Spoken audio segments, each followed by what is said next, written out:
Hey guys, welcome to stock stories. मैं हूँ आकाश कुंदूर। तो भाई कैसे हो आप सब लोग।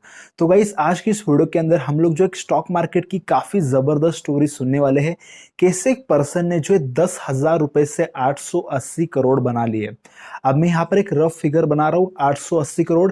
ये अमाउंट उससे भी ज्यादा है, तकरीबन 1,000 करोड़ का ये अमाउंट है। मैं आपको सारी चीजें प्रूफ के साथ दिखाऊंगा। एक रियल स्टोरी है। ओके। तो गाइस आपने कैसी काफी स्टोरी सुनी है, जैसे कि राकेश झुंझुनवाला की, राधा किशन दमानी की, विजय केडिया की। तो ऐसे बहुत सारी सक्सेस स्टोरीज है, बट ये वाली जो है मेरी बहुत ही फेवरेट है। बिकॉज ये बहुत ही सिंपल स्टोरी है और बहुत ही ज्यादा इंस्पायर करती है आपको जो लॉन्ग टर्म इन्वेस्टमेंट में। ठीक है। तो गाइस शुरुआत करते हैं आज की स्टोरी को।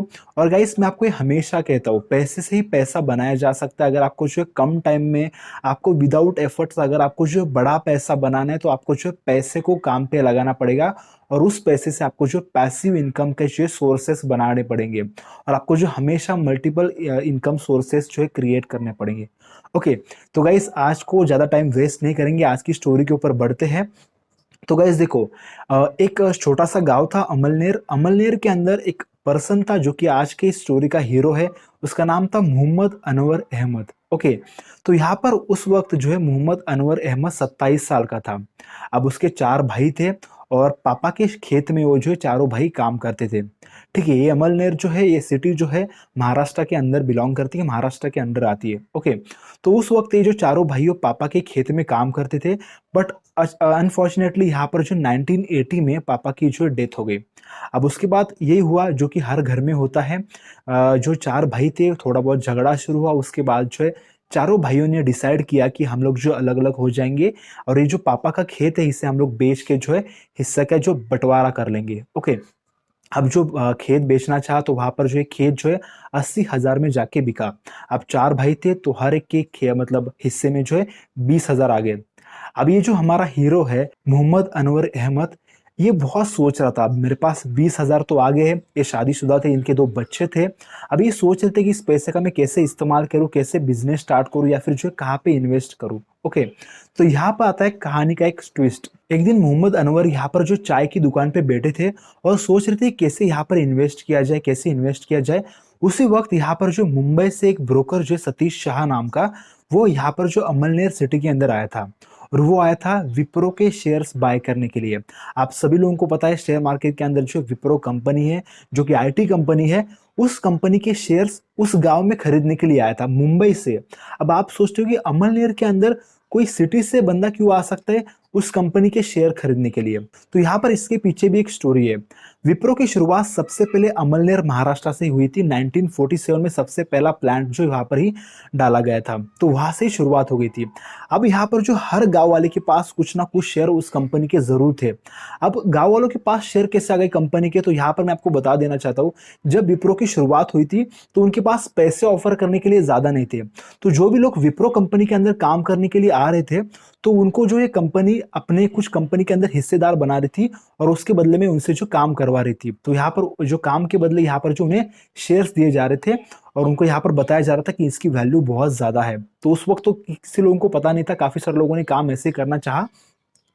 और तो बहुत सारे लोगों के पास जो विप्रो कंपनी के शेयर्स थे उन गांव वालों के पास। तो जब ये सतीश शाह नाम के जो ब्रोकर है मुंबई से आए थे अमलनेर के अंदर, तो ये जो सबसे पहले मोहम्मद अनवर से ही मिले। ठीक है। तो ये चाय की दुकान पे बैठे थे, उन्होंने कहा, सतीश शाह ने कहा कि मुझे जो विप्रो के शेयर चाहिए, तो क्या आपको पता है किस गांव वाले के पास मुझे मिल सकते हैं। तो उनको तो ये कुछ आइडिया ही नहीं था मोहम्मद अनवर को। तो उन्होंने सबसे पहले सतीश शाह को पूछा कि ये होता क्या है, शेयर्स क्या होते हैं, और कैसे इससे आपको जो बेनिफिट हो सकता है। तो उस समय जो है सतीश शाह ने मोहम्मद अनवर को समझाया, किसी भी कंपनी के शेयर आप जो परचेस कर लेते हो, आप जो इस कंपनी के भागीदार बन जाते हो, और जब भी आपको कंपनी को फायदा होगा, मुनाफा होगा, तो यहाँ पर आपको भी मुनाफा होगा। तो ये कंसेप्ट काफी ज्यादा ब्यूटीफुल लगा उनको, और काफी ज्यादा फैसिनेटिंग लगा। तो उन्होंने मोहम्मद अनवर ने सतीश शाह को शेयर्स दिलवाने में बहुत सारी हेल्प की। और उसके बाद आखिर में यहाँ पर जो मोहम्मद अनवर ने जो है अपने खुद के लिए भी शेयर्स लेने का सोचा। तो उनके पास 20,000 रुपए थे। उन्होंने सोचा उसमें से आधे पैसे की यहाँ पर मैं जो है शेयर्स ले लूंगा। तो उन्होंने जो 10,000 के जो है शेयर्स ले लिए। उनको जो 100 शेयर्स टोटल मिल गए 100 रुपए के दाम पे। तो 100 रुपए के दाम पे उन्होंने जो 100 शेयर्स परचेस कर लिए 1980 में। ओके। तो 10,000 रुपए की इन्वेस्टमेंट उन्होंने वहां पर कर ली थी। अब आप में से काफी सारे लोगों को लग रहा होगा कि अब ये जो है 10,000 कैसे बन गए 880 करोड़ या फिर जो 1,000 करोड़। तो ये बहुत ही ज्यादा इंटरेस्टिंग स्टोरी है, दिल थाम के बैठो, और उसके लिए मुझे यहाँ पर जो चार्ट लेना पड़ेगा, तो यहाँ पर हम लोग उसके आगे बात करेंगे। तो गाइस इस वीडियो में आगे बढ़ने से पहले अगर आप जो स्टॉक मार्केट के अंदर ट्रेडिंग और इन्वेस्टिंग करने के लिए इंटरेस्टेड हो, तो सबसे पहले यहाँ पर आपका जो डीमैट अकाउंट होना चाहिए। तो वीडियो के नीचे मैंने जो अपस्टॉक के डीमैट अकाउंट की लिंक दे दी है, वहां से आप जो विद इन 15 मिनट्स फ्री में अपना जो है डीमैट अकाउंट बना सकते हो। और यहाँ पर जो दिवाली ऑफर भी चल रहा है, उसके तहत यहाँ पर आपको जो वर्थ ₹5,000 की अलग अलग मेंबरशिप फ्री में मिल रही है। ठीक है, तो उसे आप जो यूज करके अपना जो फंडामेंटल एनालिसिस जो और भी स्ट्रांग बना सकते हो।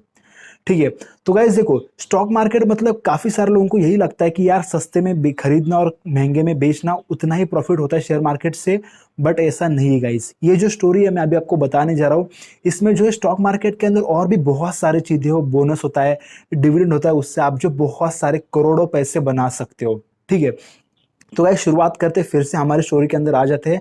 1980 में यहाँ पर जो है मोहम्मद अनवर ने जो है 100 शेयर खरीद लिए थे विप्रो के। ओके, अब गाइस स्टोरी शुरू होती है 1981 में। कंपनी ने जो है बोनस दिया था अपने शेयर होल्डर को। अब कंपनी जो बोनस और डिविडेंड अपने शेयर होल्डर को क्यों देती है?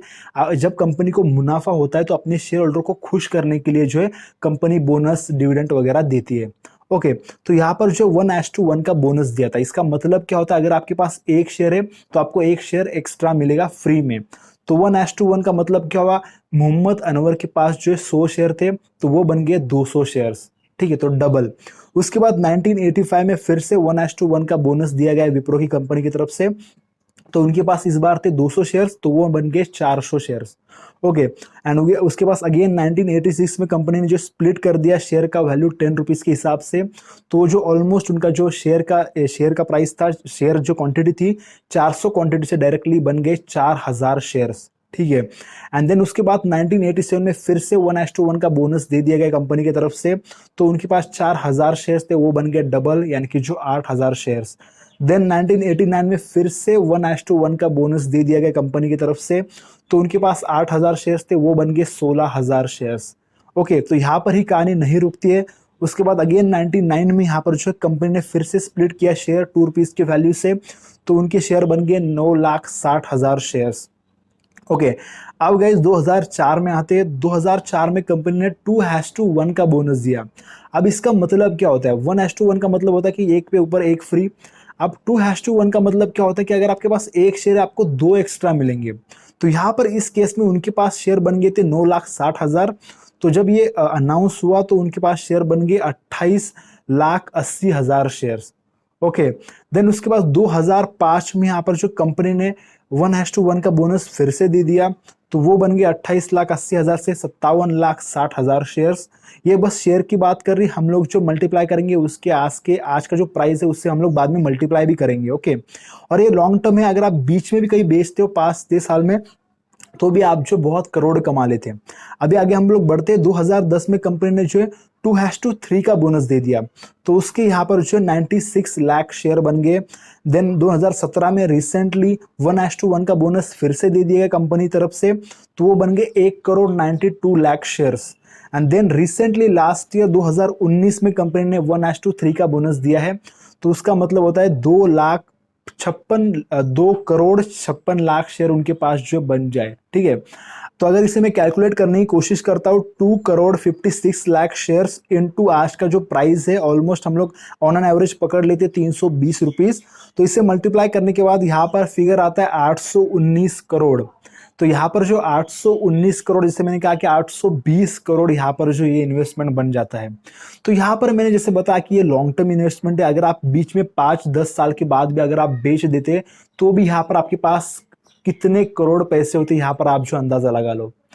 तो मतलब यहाँ पर ये तो हो गया 820 करोड़ की अमाउंट। अब जैसे मैंने कहा कि यहाँ पर इनको जो और एक्स्ट्रा भी अमाउंट मिली है, तो जैसे मैंने कहा कि बोनस के साथ साथ कंपनी जो है डिविडेंड्स भी देती है।